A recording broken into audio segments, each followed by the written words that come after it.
दोस्तों इंडिया ने धुरंधर 2 जो है वो लॉन्च की।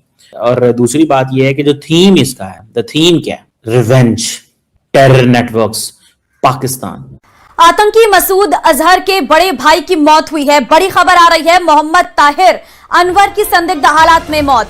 कि the unknown gunman strike Karachi was shot dead by unknown gunman in Karachi.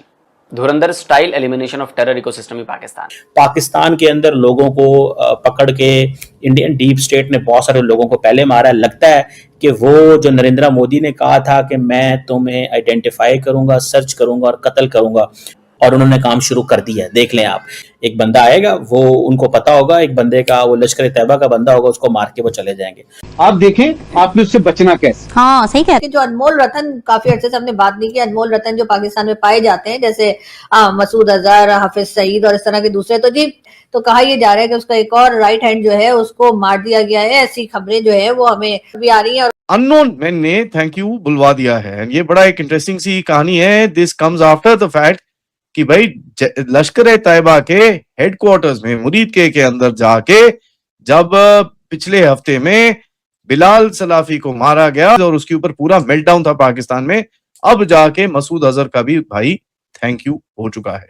तो दोस्तों, एक तरफ जहां पे मूवी धुरंधर पार्ट 2 बॉक्स ऑफिस पर धमाल मचा रही है, जिसकी गूंज पाकिस्तान तक तो पहुंच ही रही है, लेकिन इसी के साथ असली धुरंधर ने भी पाकिस्तान के अंदर एक और धूम मचा दी है। जी हाँ, जो खबर आ रही है कि इस बार मसूद अजहर का बड़ा भाई टपक चुका है। और ठीक इससे पहले ही, इनफैक्ट पिछले ही हफ्ते यह न्यूज़ खबरों में आई थी कि हाफिज सईद का एक इम्पोर्टेंट साथी को निपटा दिया गया, जो कि इनफैक्ट एक लश्कर कमांडर था। और क्योंकि आप सभी जानते हैं कि पिछले 2-3 सालों से एक के बाद एक करके दर्जनों पाकिस्तानी आतंकी, जो कि खास तौर से जम्मू कश्मीर के अंदर आतंक फैलाने के जिम्मेदार थे, उन सभी को कभी कोई बाइक सवार आके मार के चला गया, तो कभी कोई बाथरूम में फिसल के मर गया, तो कभी किसी को हार्ट अटैक आ गया, तो कभी किसी के दरवाजे पे कोई बाइक सवार आके ठोक के चला गया। यानी कि ठीक उसी तरह से हुआ और हो रहा है, जैसा कि जो अभी मूवी चल रही है धुरंधर 2 मूवी, उसमें कुछ ऐसे ही ग्लिम्स दिखाए गए हैं। और साथ में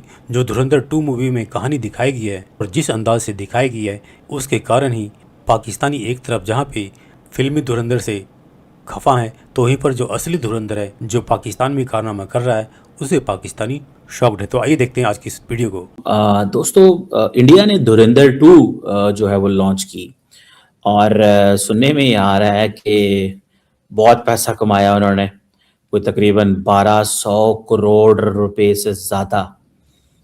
कुछ लोगों का कहना है 1350 करोड़ रुपए 10-11 दिनों में कमा गए। ये बड़ी इंटरेस्टिंग है कि इंडिया कैसे अपनी फिल्म इंडस्ट्री को एज ए सॉफ्ट पावर के तौर पे इस्तेमाल करता है। ये this is a lesson for everyone, how to use your film industry, your cricket, sports, knowledge, education. मतलब ये चीज़ें जो हैं that makes a very very important sense मेरी ज़ाती राय के अंदर। और इंडिया का बिजनेस मॉडल भी यही है, पैसा कमाना, अगर सही मानों में देखा जाए। और अगर आप देखें तो अगले दिन डॉक्टर जयशंकर का एक मैसेज चल रहा था। उन्होंने कहा जी कि हम क्यों चाइना के साथ लड़ाई करते गलवान में, क्या तुम समझते हो कि मैं एक छोटी ताकत हूँ, इकोनॉमिक पावर हूँ, बड़ी पावर से मैं लड़ाई पिक कर लूँ? Shall I pick a call with a bigger power? क्यों करूँ मैं?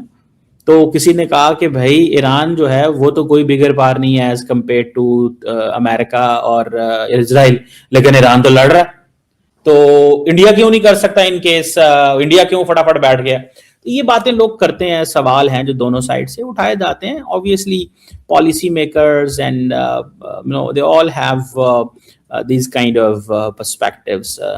अब धुरंधर 2 जो है, पहले तो उसकी जो बॉक्स ऑफिस पे अर्निंग है, मैं बताया आपको 1300 करोड़ प्लस चला गया।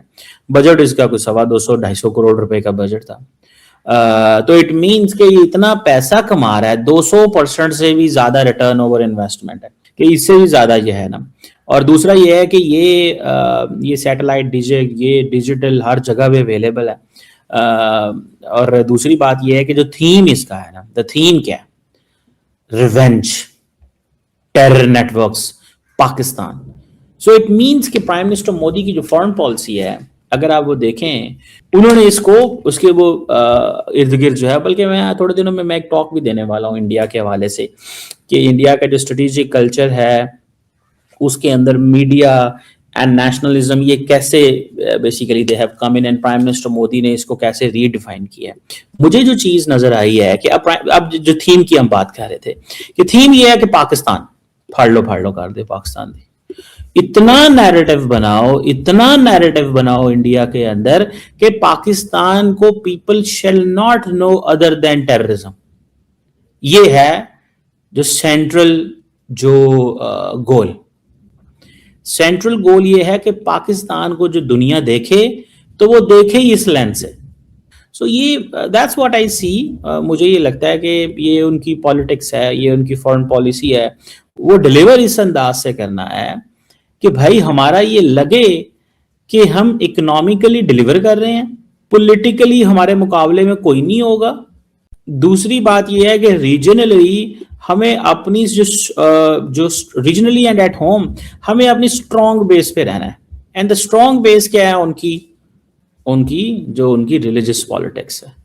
कि जो अनमोल रतन, काफी अर्से से हमने बात नहीं की, अनमोल रतन जो पाकिस्तान में पाए जाते हैं, जैसे मसूद अजहर, हाफिज सईद और इस तरह के दूसरे, तो जी हाफिज सईद का कोई राइट हैंड तक, तो इनके कितने कोई इनके राइट हैंड है, तो कहा यह जा रहा है कि उसका एक और राइट हैंड जो है उसको मार दिया गया है। ऐसी खबरें जो है वो हमें भी आ रही हैं, और कहा यह जा रहा है कि अभी तक ये पता नहीं लगा है कि वो कैसे मर गया। लेकिन खैर एक बार फिर ये कहा गया, लेकिन उसी के साथ साथ जी हिंदुस्तान पाकिस्तान के बीच में आपको तो पता ही है ना कि 36 का आंकड़ा भी रहता है और लव हेट रिलेशनशिप भी है हमारी। तो जी बिल्कुल एक बार फिर पाकिस्तान की तरफ से ये कहा गया है कि भारत जो है वो हमारे ऊपर एक बार फिर इल्जाम लगाने वाला है। यानी कि कल टीवी चैनल्स पे जो खबरें चल रही थी, मैं आपको वो बताती हूँ। कहा यह गया है कि जी भारत जो है वो फॉल्स फ्लैग ऑपरेशन करा के पाकिस्तान पर इल्जाम लगाकर सरहदी कशीदगी यानी टेंशन शुरू करना चाहता है। यानी कि भारत जो है वो अपना फॉल्स फ्लैग ऑपरेशन करा के पाकिस्तान और भारत के बीच में टेंशन क्रिएट करने की कोशिश कर रहा है। ये जी पाकिस्तान के टीवी चैनल पे कल ये खबर जो थी वो धड़ाधड़ चल रही थी, और साथ ही साथ ये भी कहा गया कि भारत पाकिस्तानी कैदियों के जरिए कश्मीर के सरहदी इलाकों में फॉल्स फ्लैग ऑपरेशन कराना चाहता है। जी हाँ, ऐसा ही लग रहा है कि जोर जोर से बोल के सारा प्लान बता दिया जाएगा कि क्या हो रहा है।